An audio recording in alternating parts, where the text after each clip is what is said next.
Değerli misafirler, Avrupa'da enerji dönüşümü ve piyasa gelişmeleri oturumuna hoş geldiniz. Bu bölümümüzün moderatörlüğünü Montel Forex Direktörü Nazlı Naseh gerçekleştirecek. Buyurunuz. Ve panelistlerimizi sizlere takdim etmek ve sahneye davet etmek istiyorum. Enex Grup CEO'su Alexandros Papandreou, Independent Bulgarian Energy Exchange CEO'su Konstantin Konstantinov ve Pure Enerji CEO'su Magne Borgo. Buyurunuz.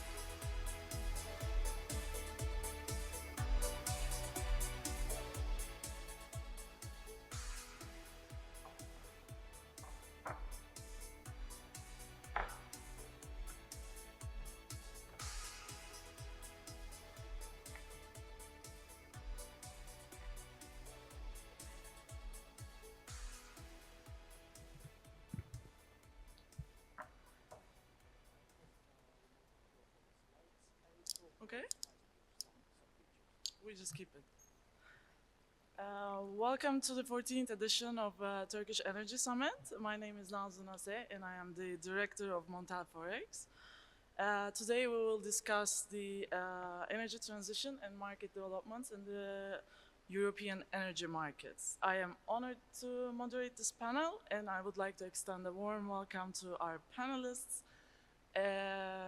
Mr. Alexandros Papageorgiou, the CEO of Enex Greece, Mr. Konstantin Konstantinov, CEO of IVEX Bulgaria, and Mr. Magne Borgen, CEO of Pure Energy. Okay, so let's dive straight into the discussions with my questions. I'll start with you, Alex, if that's okay. So we are quite curious about what's going on with our neighbors at the moment. So the recent US election results seem unlikely to affect the relations between Athens and Washington and may allow them to remain strong. Do you agree with this? Thank you. Thank you for first of all, for the invitation and for giving us the chance to talk about our, let's say, European view and share our experience. Yes, it looks like of course, the politics will affect, of course, the decisions will affect, hopefully, the developments on the European markets in the coming months. We don't only have the Trump coming in, Trump administration, in a couple of months. We also have the German elections on February. Hopefully, the war will end in Ukraine with all the disadvantages, of course, for the Ukrainian population. But as we all want this to come to an end, and hopefully the markets will see some, let's say, more calm days. Just to describe you the big picture that we are experiencing at this moment. As you know, both the Greek market and the Bulgarian market of energy, of power, are coupled. We are part of the European target model. So that means that we are using the same algorithm to calculate prices. That's the most transparent and an efficient way to run markets and to calculate prices. The main goal of the target model is that energy from the cheapest markets flows to the more expensive ones. What happened now? Till July, August 24, we experienced the most high levels of price in Greece and in the Balkans, I would say, being Greece one of the most expensive power markets in Europe. Then we had some bombings, as you know, of the Ukrainian infrastructure. So that led to Ukraine market to starting to suck, let's say, power from Europe. Just to make you the long story short, We are now, in the last couple of months, fully exporting power to all of our neighbors, from, especially from Bulgaria to Hungary and Poland and then to Ukraine. So that makes us, let's say, less expensive because, of course, as I said, the energy must go to the most expensive markets. So for us, unfortunately, I would say, but for us it's a positive thing, what is going on. Of course, it's not the best thing. The infrastructure are very important, and how can I say, what we hope is that prices will get much lower for everybody, and this kind of needs of increasing power needs from Ukraine will come to an end because it destabilizes all the European markets.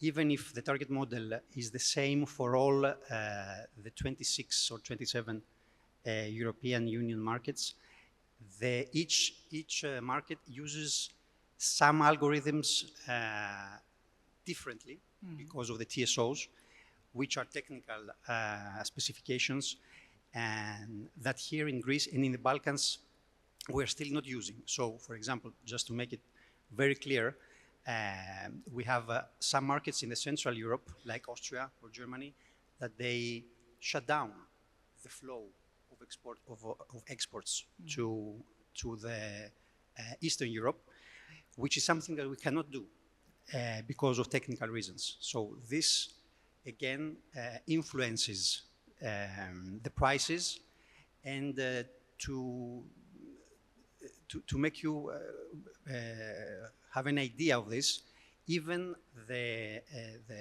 policymakers in Greece, and I don't know if also abroad, are starting to understand now how the target model is working. So this all just to say that, to come back to your question, Natalie, that we hope that in a couple of months, 3 tops, we will see a much more, we will see the war ending, and we will see the prices coming down. Okay, that's a very elaborate answer. Thank you for that, Alex. Konstantin, may I ask you the second question? What are your thoughts on the same question in context of the Bulgarian market? Thank you, Nazlo. Good morning from my side. Let me first thank the Turkey Energy Summit for the kind invitation. As I know, this is the first time for this event to be here in Istanbul, so it's a great pleasure for me to be here near the Bosphorus.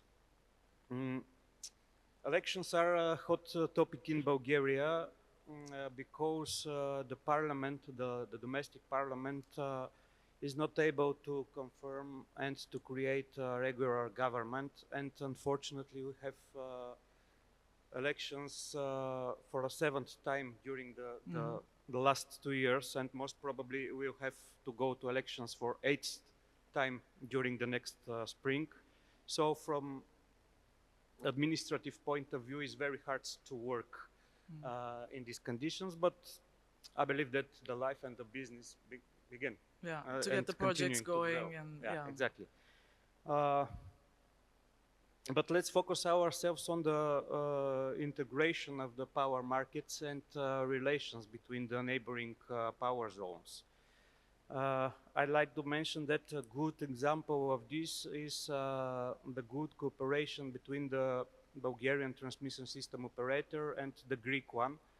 A couple of years ago, they managed to double the physical interconnectivity between the 2 market zones, and that allows the exchanges of Bulgaria, Ibex, and Greece, Henex, to make and to complete the market coupling projects and to make the trading, the cross-border trading, much more easier for the market participants from the two countries, and even from the whole European zone. About the connectivity between Bulgaria and Turkey, from physical point of view, we are very well connected with two interconnectors with common capacity more than 2,000 megawatts. It's a huge power capacity.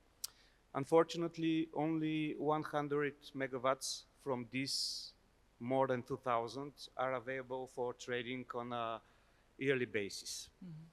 As I'm informed, both TSOs are working in order to improve and to increase this power capacity for available for trading. Even I'd like to share that yesterday we have a trilateral meeting with the Turkish Power Exchange EPH, Alex from Henex and Ibex, and we are ready to jump in this market coupling project right after the TSOs managed to increase the capacity. So I hope that and believe that the market coupling and the interconnectors and market integration between the countries are very, very important for all market participants, the producers, the traders, and the consumers, because it makes the transfer of the electricity, the trading, much more easy and much more automatically. Absolutely, yeah. My next question is to you, Magne. So you are the CEO of Pure Energy with operations across Europe. What are your thoughts on the recent market trends and shifts in the Central European energy markets at the moment? Yes, also from my end, thanks a lot for the invite. Thanks, it's a pleasure being here, and it's also a pleasure to represent Pure company, born and raised in Istanbul, and has expanded successfully with a quite strong presence in Germany, and we are continuing the expansion. I think both the evolution of the Central European power markets and also the recent, both the election in the US and also the elections that we will have in Europe, I think it only will reinforce one thing. We need to continue the integration of the European markets. And it's of course great what Konstantin just reflected on, even the ties between Bulgaria and Turkey, more market-based, let's say, access to interconnector capacity, that is essential for the transition. I think we need to continue to assume that there will be both disturbances to the supply of critical fuel like gas, for example, not necessarily negative, it can also be positive. The Trump administration, we know, is quite open to more drilling. That can bring more LNG to the market. We can see that having an impact, at least over time, on the European markets. But still, I think the most important thing for Europe is to continue the integration of European markets. As in other policy areas, Europe needs to become, and also let's say the neighboring countries to continental Europe needs to become a stronger region on its own in order to, let's say, be less impacted by the disturbances that we will continue to experience both from the East and the West. Plus the West Balkan 6 countries also. Yes. Since we're talking about the transition here, the energy transition, how are the energy exchanges contributing to European Union's transition to a lower carbon economy? I mean, I will ask this question to both. You can go first, maybe, Konstantin. Thanks very much. Of course, the transition is very important. As an example, I can share that during the last couple of years, we are monitoring a huge production from solar, wind, and even hydro in Bulgaria and in the region. And for the first time, we started to import electricity produced by solar and photovoltaic producers from Greece, for example, especially during of course, the daily hours of the day. So this is very important for the exchanges to provide the right channel and more than one or two channels for trading these specific portfolios and specific kind of electricity that these renewable sources producers are producing. In the light of this, all of the European exchanges introduced not actually all, but most of them. We had a couple of colleagues that will join to this very, very soon. Introduced 15 minutes products on the intraday market segments. Also, 15 minutes will be introduced and on the day-ahead screens during the next year. This is very important when you have to manage and to guide your portfolio in the light of imbalances. And the other very important step is the platforms for guarantees of origin, which are very well connected with the renewable producers, and actually they secure some additional income for the renewable producers as well. So shorter trading times. What do you think, Alex? Yes, first of all, we have to underline the fact that the exchanges are managing the wholesale markets. So we have the role of the facilitators. Said that, it means that our job is that we have to offer all those tools and products that facilitate the work, let's say the job of the energy companies.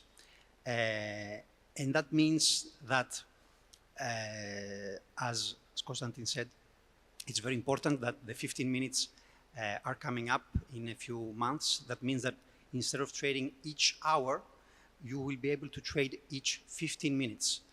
That's very important because you will be able to trade in a much more efficient way and optimize your profile. Either you have a wind plant or a photovoltaic. The second thing that is very important that exchanges are doing is that of the investment signals. Since we are managing the wholesale markets, what we give to the markets is the correct pricing for investments, so that the investors know what the prices are, not only for the day ahead or the month ahead, but also through the forward markets, also on the future to come, in order for them to better structure their investment plans. This is very important, and I have to say that it's something that we're dealing also in Greece. The fact that I only want to focus only 30 seconds on this, because there isn't a clear, it's not very clear in Greece what the retail market does and what the wholesale market does. There are two completely different things, and also on a political level, we are facing these arguments daily and constantly. So it's important to understand that even during the crisis, both Konstantin and I, our exchanges are members of Europex, the European Association of Energy Exchanges, and it is something that we are underlying and focusing on, that the exchanges, even during the crisis, did their job, meaning that we kept on the markets working, even when the markets were seeming to go crazy. But we kept the markets going. We sent out the correct signals, even if that means that the power was 500 euros per megawatt hour. That's what the market thought of the fundamentals in that precise moment. And that helped the investors and the consumers to better plan their next steps. So we're talking about the growth of renewables and the decentralization of the systems, and this might create some risks as well. So Magne, how do you think should a market player position itself to remain competitive in a situation like this, with this growing renewables all over Europe and increasing investments? What are your thoughts on this? Yeah, I'd like to build on what you were saying, Alex. I think the role and the importance of the exchanges is, of course, to send the right price signals and to both encourage the right investments, but also the right utilization of the Yes. existing assets, both renewables and now to a growing extent, battery energy storage. And I think as a market participant, to make sure that you create and utilize the flexibility, both through the analytics required to forecast, predict, and manage the output from renewables. But of course, as we see with the price signals, the extreme volatility, we need to make sure that we are also bringing in and complementing the renewables with, let's say, the supporting technologies. Otherwise, the type of price signals that we currently see, if we don't handle them, that could, create a threat to the continued growth of renewables, simply because the price volatility is quite extreme. So we need to make sure that we position a good complementation with state-of-the-art market activities, combining analytics. AI is not only a fashion word, it is something we need to utilize actively, because the amount of data that we now have access to, the data we can utilize for just working smarter than in previous years, is something that we just need to embrace. Otherwise, this transition is going to be more bumpy than we otherwise would like it to be. Okay. I think this is the right moment to ask how the market dynamics change with the battery storage and hydrogen technologies, because this is also will be changing the dynamics. Should I ask you, maybe, Konstantin? I think this question will go to all panelists. Of course.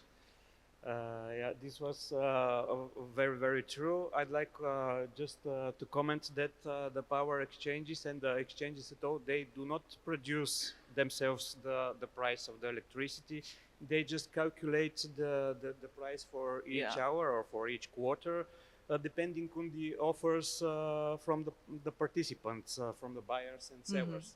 But I think it's important that we are sure that the price is only according to the buying and selling offers, and this is actually the real price and market signals guiding the traders and the market participants to do some investments. Having in mind the future of the trading, it is very important to share that AI is very, very popular, and the API connectivity that the exchanges provides is extremely important for the market participants, especially on the spot markets and of course the intraday markets, where the trading is available only 1 hour before the delivery time. So very close to the producing and consuming time.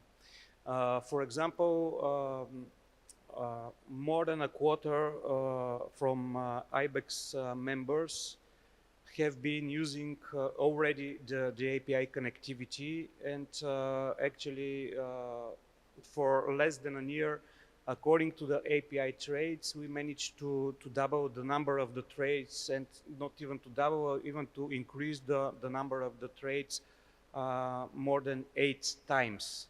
And currently, more than 50% of the trades on the intraday market, both hourly and quarterly products, actually are made through the algo trading and robot trading. Even I know that one Turkish company is very popular in Bulgaria, providing this API connectivity. So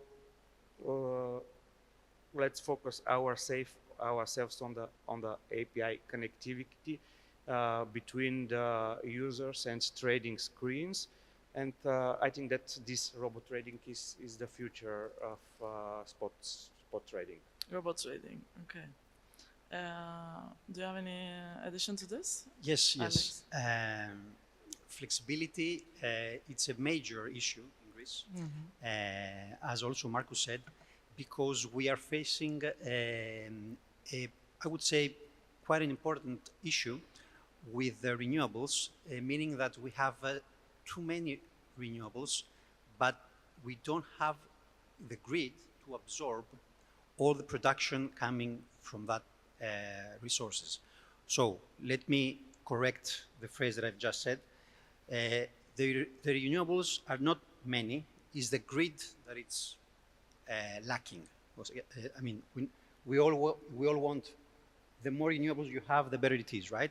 So we have to also build the infrastructure in the TSOs, of course, so that this energy that comes from the renewables can be absorbed in its entirety. Just to make you understand, in 2024, the first 10 months of this year, we had more power cutoffs from renewables than in the last 5 years. We are cutting down the renewable production because we don't have the flexibility that is needed in order to store this production coming from the renewables, or because, of course, the exports are not enough. And so the storage and the batteries, all these tools and instruments that create the flexibility are of a major issue, at least in Greece. And it is something that we have already proposed to the Energy Ministry back to 6 months ago, and we know that it is something that they are working on. And in the next year or two, the batteries will be the new, let's say, tool that will help flexibility boost the renewable markets, because it's like that someone made you a suit without taking your measures, right? So, and now they're trying to fit you in that suit, but you know that you can't fit. So instead of stretching it, you have to find the solutions. And flexibility markets and capacity markets, storage, it's the answer.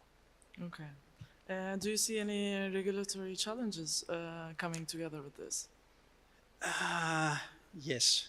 Unfortunately, again at the European level, so with our colleagues of Europex, we are facing this issue because we've been talking about this, the overregulation, since much prior to the Draghi's report, which is also written in it, that some of the European laws are and the markets are overregulated. We are at the moment the least competitive market in the world.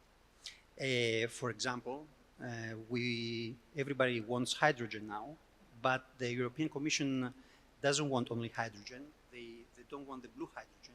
They want the green hydrogen. So it's like if we are losing a bit what the goal is. Okay, so our effort is convincing the European Commission that yes, of course, we need rules and regulations. We are exchanges, of course. We based our nature and our trading on that, but we don't have to lose the target. We're going to the same point. We're going to the same place. We have to have, let's say, a simpler path in order to make it. Konstantin, do you have any comments about this? Yes. Yeah, I would like to just illustrate what. Oh, sorry. Just Go ahead, then quick we'll. comment. Yeah. A few words to continue Alex's speech. Probably you know about REMIT. This is Absolutely. a European regulatory requirement for the market transparency, and as exchanges we are obliged to report not only the deals of all screens that we are operating, but all of the offers and order books that our members have submitted. This is over-regulated environment, but obviously, according to this, the European Commission decided that they will be able to provide the necessary level of transparency and security. Okay. Sorry, Marcus, if you allow me. Of course. Because Konstantin gave me I remember something which is very important. just to say that now the European Commission is considering of applying the same rules that are applied on the forward markets, so the EMIR compliant, MiFID, and etc., also to the spot markets. This is a major concern for all the exchanges. Some of the exchanges are not EMIR compliant because the spot markets don't have to be EMIR compliant.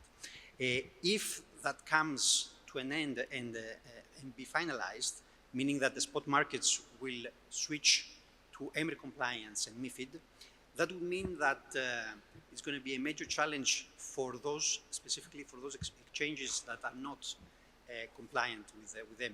Just to make you, to give you an idea, GME in Italy is not EMIR compliant, and it's a market that it's 6, 8, 10 times bigger than us.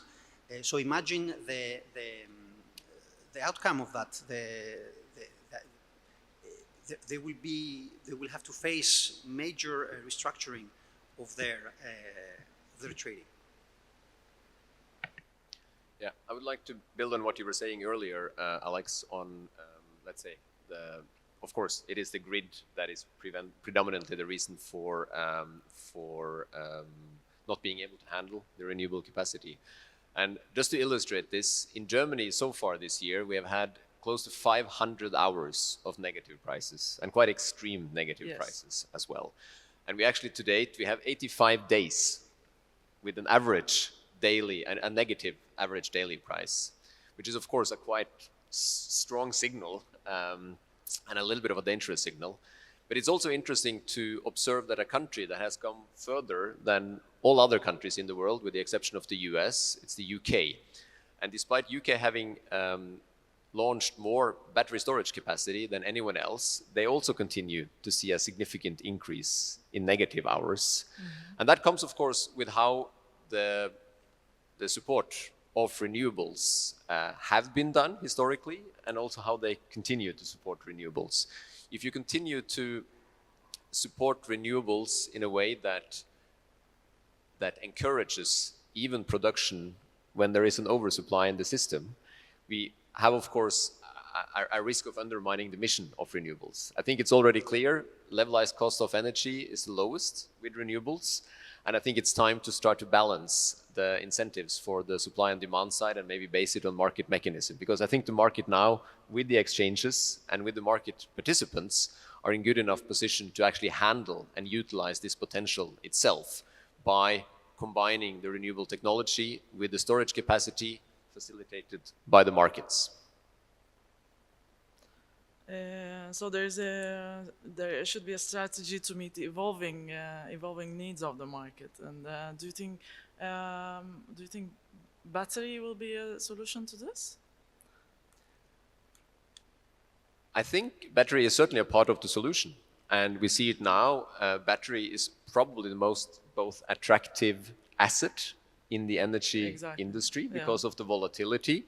And I'm also convinced that batteries will start to help us shaving the extreme price signals that we currently have, that are in a way also scary to the developers of some of the conventional technologies that we see are on the rise. But of course, the extreme negative scenarios, being exposed to that as a nuclear, whether it's fission or fusion producer, is of course a scary signal. But having batteries to shave it off so that it becomes within managerial or manageable levels, I see battery is absolutely a technology that has a place in the system. Do you have any comments on this, Constantin? Okay. So while we're talking about this, what new trading products or platforms do you think should be introduced to meet these demands? I can actually ask this question starting with you again, Magne, or but we'll ask all three of you. Yeah. I think as a market participant, we have a responsibility in also doing our work to prepare ourselves and, let's say, equip us with the needed analytics to be able to position ourselves in the market with managing these assets commercially. Of course, I think the role of the exchanges and the market can help by providing even better visibility between markets, so spread products that can allow us to hedge or take active positions by not considering only one market but others at the same time. I think that will help the liquidity, and having more participants being active in the market will again help us shape and create even better price signals, and also combine the liquidity in a more concentrated manner, which I think will be positive. Thank you. So yes, at the moment, NX is running the spot power market in Greece and the natural gas market. We also handle the forward market, which of course is not very developed, because, as we all know, the market leader is the European Energy Exchange. They have all the liquidity. So we're not focusing, to be honest, on that. It's like waiting, if you wait 60 pounds and someone asks you to enter the ring with someone that weighs 100, it's better to become friends instead of fighting. So for the natural gas market, which is our main focus, because we believe that there is much potential in there, we are going to develop some new products in 2025. And I want to underline that for doing that, we have a sales team and we always approach our clients and our prospects and ask them to tell us what they need. So what is coming out, what has come out from this survey that we made in the last months, is that our clients want to trade at the moment. Sorry, I didn't say that. At the moment, we are only offering day +1, +2, and +3, so very spot products focused on the upcoming 3 days. And our clients have asked us to offer them the balance of the month, the weekends, and the month ahead. That's, let's say, as the basic for having a more efficient trading. On the other side, for the renewables, we are having a workshop in 2 days in Athens for our upcoming PPA platform, which is going to kick off on the first week of December, so in a few weeks. And for that, we have run a very long and important survey and talks and discussions with our clients, with the banks. We have a general agreement that we can offer to the public, to the participants, which was, again, let's say, audited also from the banks and the regulators. It's going to be, as a first stage at least, it's going to be a platform that is going to be to offer only a meeting place for the participants, for the producers and the off-takers of PPAs, and all the contracts and all the agreements are going to be finalized on a bilateral level. We are going to offer only the membership and the contract, and all the rest is going to be finalized outside of the exchange. So it will not be mandatory to use the contract. It will not be mandatory once that someone expresses interest on a bid to finalize, of course, the agreement. Everything is on a bilateral level. We just want people to meet, and hopefully, as it has happened in Spain, and my intel tells me that it also will happen in Italy next year, whenever the state will take the role as a guarantor for the counterparty risk, meaning that in case of default of producer of an off-taker, the state will jump in and take the defaulting company's portfolio, then we will be able to offer also something much more structured and complicated in the meaning of also being able to take these contracts within the exchange and clear them. So that would change, of course, the approach of the exchange, but it means also that it will enable the smaller producers, all the smaller off-takers, to be able to participate in this market. Because as we know, the big producers, the big off-takers, they don't need financial instruments or support from any kind of entity, whether it is an exchange or a state or government. They have the financial resources to do whatever they want on their own, and that's why we need to focus on the smaller and the medium developers and off-takers, so that they will be able to grow as well with the market. Do you think Energy's PPA platform will contribute to the liquidity of the market? I mean, what is sustaining this growth or this interest in the Greek markets? Yes, it will do. It will do so for sure. We have this is a project. You know, when we design a product, or in this case a platform, because it won't be a new market, we always hear what our clients say, and in some cases, not only them. Meaning that, for example, in this case, we had a very much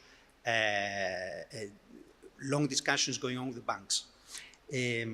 We have already in the pipeline more than 30 upcoming members of the PPA platform, only from Greece, because this, also the workshop that we are having in a couple of days, it's focused on the, as a first stage, on the local participants, and then we are going to take it to the next level for also companies coming from abroad. But the design of a product or of a platform, for us at least, has a long-term view. Okay, so we know that in this particular moment, the liquidity for the PPA markets is not at its best because of the prices. But in any case, we cannot decide of whether developing a product or not based on what is happening in the markets today. We have to take decisions that have a long-term view, and we have to have the optimistic approach also that coming also from the support of our clients, that yes, the liquidity will be enhanced, and we will see some critical mass of participants that will enable this market to develop. Thank you, Alex. So you do think in the future it will be a more liquid market in the region? Yes, we have to go back to the initial discussion we had. I mean, if in a few months the markets get more stabilized, the prices get more smooth, and we can, at least as far as I remember, since the last 4 years, we're only managing crisis. We had the pandemic, then we have the energy crisis because we were coming out from the pandemic, then we had the Ukrainian war. So what we all want, I guess, is that we get back to daily routine. Okay. Konstantin, we actually started talking with Alex about the new trading products and platforms. Can you tell us a bit about what is the plan with IBEX at the moment? And then we'll talk about the PPAs. Yeah. Just to inform you that currently IBEX is not covering the gas exchange market. Probably this would be a part of our future plans for development. We are operating spot markets, spot exchange markets, namely intraday and day ahead. According to this spread products idea is very good. Thank you for this proposal. I think we will discuss this internally. We also are operating exchange segment for future products with physical delivery. This is a very well developed segment, and with a lot of products, standardized products and portfolios, and it's mainly used by the bigger state-owned producers like nuclear power plant of Kozloduy, the biggest thermal power plants of Marica East 2 in Bulgaria, and the national electricity company who operates the hydros with more 2,000 megawatts installed capacity to sell the electricity for a longer terms of delivery. As Alex said, PPA platform is probably very important for the market, but according to my understanding, the big issue there is standardization of the products, because it is very difficult for an exchange to introduce not standardized product and to clear it. That is why we are under discussion with our members about it. And finally, in a couple of months, we will introduce our brand new platform, as I said, for guarantees of origin trading. The guarantees of origin issued by the local Bulgarian issuing body will be tradable all over Europe. So I think that this will boost and increase even the level of trading the renewable electricity also. So the Bulgarian geos will be part of AIB, right? Yeah. Okay. Okay. Well, that's good news, I guess. Brief comment. Yeah. I think on the a PPA platform, I think that certainly is a complementary offering to the future. Of course, I do see your point, Konstantin. It's not easy for an exchange, and it's not necessarily easy also for the potential off-takers as well, and maybe even the generator to facilitate and integrate with other grid requirements. And I think, of course, as a market participants, we are, of course, more than happy to help both the generating and the consuming side. But I would also like to see this in light of the, I mean, we mentioned reporting or regulation earlier. The ESRS reporting requirement is now activating the demand side much more actively than we have seen before, in more consciously procuring renewable power as a part of meeting their ESG commitments and also the requirements from the European Union.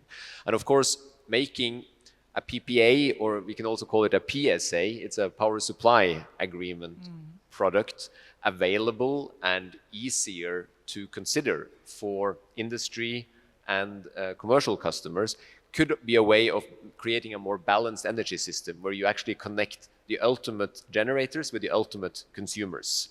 Of course, there is still a managerial aspect that needs to be handled, but again, based on our success doing this and also our peers in the industry, I think there are enough, let's say, there is enough support in the industry that can help facilitating this. But we need to probably come together, and but it would be exciting. Yes. Can I ask something else about that? What is your take on the PPAs between countries? Is it very difficult at the moment? Do you see that happening more often in the future? Because we see that European markets are becoming more integrated every day with different platforms. What do you think? I think ultimately, of course, the idea of a common market and a common marketplace, if we could work on eliminating the physical bottlenecks, I think this would, of course, send, from a European continental perspective, the right price signals. Because why should there be significant price differences in neighboring countries that can offset each other? That is not necessarily facilitating the best competitiveness of the European Union or the European continent as such. So I would, of course, welcome it, but I think it should be market-based. And I think we heard a reflection on it earlier that despite significant interconnector capacity, only a limited amount is available for actual trading. And I think that's, of course, what we need to ensure is that if there, I mean, to support that idea, which I do support, which I fully welcome, we need to make sure that it can be left to the market then to optimize the capacity between the markets in the best way. Then I believe it can fly. Absolutely. Alex, do you agree with this? 100%. Konstantin, is there anything you would like to add to this? Okay. I think we have some questions with the Slido. Can we take a look? Slido sorularına bakabilir miyiz?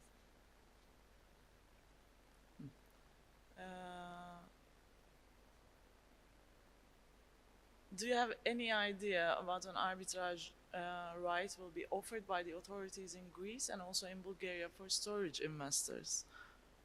Would you like to answer this? As I said, this is something that is already been picked up by the Energy Ministry because they have also understood that storages and batteries are the thing that is still missing for the flexibility that is needed in Greece. And there is already, I think, a draft law for that. I think I've seen it circulating in Greece. And as I said, if not in 2025, but in 2026, already there is going to be an important, let's say, development of these technologies in Greece.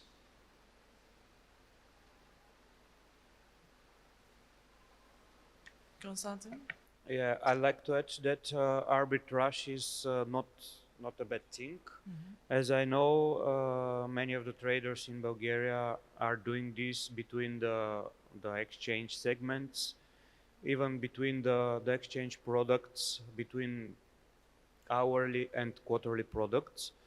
And I also know that some of the battery storage investors, they're actually planning to do this arbitrage in order to secure some incomes to cover their investment. So I think this is a good thing, and actually this is increasing the liquidity of the market. Okay. We have one more question. Magne, would you like to answer this? Sorry, see. Do you have any expectation the US custom and tax regulation for Chinese and non-Chinese PV module manufacturers to be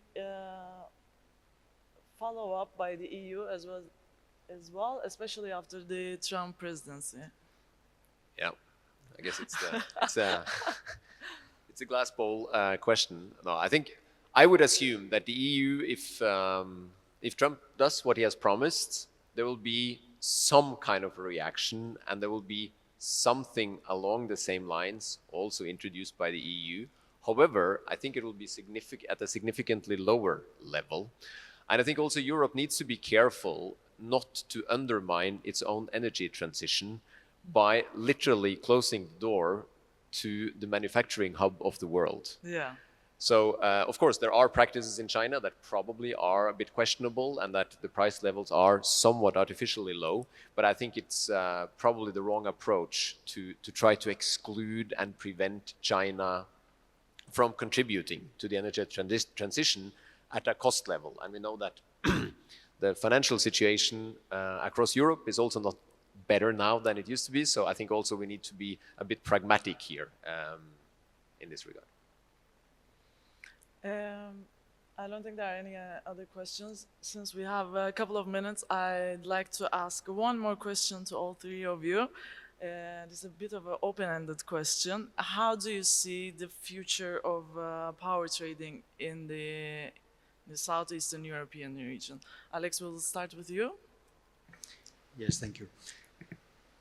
So we have seen in the last couple of years, maybe a bit more, that the power trading has shifted from long-term contracts, forward markets, to the very much short-term products.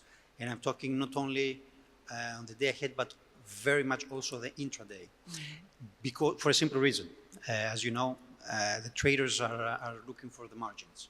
So, and that is where the margins are, in the very short-term periods. But the thing is that since the objective of the target model is that of having a sole price for the whole European markets, which is of course something that will never happen because All the markets have different infrastructures, interconnections, and in a few words, different fundamentals. I think it's very important that the more markets get integrated, the more the power trading will be efficient and will give the right signals to the market participants. And for that, I would like to say that I would like to remind that last year, it was November 23, when we signed in Athens, actually, the Memorandum of Understanding with the Balkan 6 markets for diplomacy reasons, I cannot say countries. So we signed this MOU with Albania, Kosovo, North Macedonia, Bulgaria, and Greece. And it gives the direction for those markets that are not in the European Union to enter the target model and adopt the same Euphemia algorithm for the pricing of energy. It is very important because one of the reasons why we have these inefficiencies in our markets here in Southeast Europe is because we are not connected. Greece is connected, of course, with Bulgaria and Italy, but it's not connected with all the northern neighboring countries because they're not part of the European Union. So hopefully this is a project that will see the light in 2027. We are, as much as we can, pushing in order perhaps to also see it a bit sooner. It's complicated because it's not only an exchange initiative. On the contrary, it's much more of a TSO handling because, as you can imagine, the TSOs must prepare and be ready to handle the energy coming in and out based on the orders coming from the trades. Thank you, Alex. Yeah, Constantin? to support Alex's words, I will say that a couple of months ago, together with all European exchanges, we introduced the so-called intraday auctions. In other words, all of us are organizing 3 more day-ahead auctions, but intraday. I know that it is strange, but that is why I'm saying that to confirm that more and more trading volumes are moving from the forward and long-term markets to the very, very short-term and spot markets. In the light of this, to say once again that the API connectivity, the robot trading, and the algo trading will be very important in the future in order for the market participants to be good enough on the market. Magne? Yeah. Representing the market participant perspective, currently operating 6,000 megawatts of renewable capacity in Turkey and Germany. I certainly both welcome and agree that connecting Europe better, making the barrier for entering the market, both as a consumer or as a consumer, but also as a generator or a market participant, is going to help us realize the long-term ambition of a successful energy transition. It will bring down the cost of electricity, and it will also send the right signals for the investment into the needed complementary capacities. So I think that let us handle the matching of supply-demand. We know how to do it. I'm talking about the market. It is about forecasting the anticipated generation. It is about having access to reliable and a visibility to the demand side. And if we get that, the needed, but not necessarily full transparency, but the needed level of transparency, I trust that the marketplaces and the market participants will help us integrate the European electricity markets probably better than the politicians have been able to do so far. Well, thank you so much. I think this is about it for us. Thank you for being here and coming to Istanbul and taking your time to be on this panel. Thank you very much.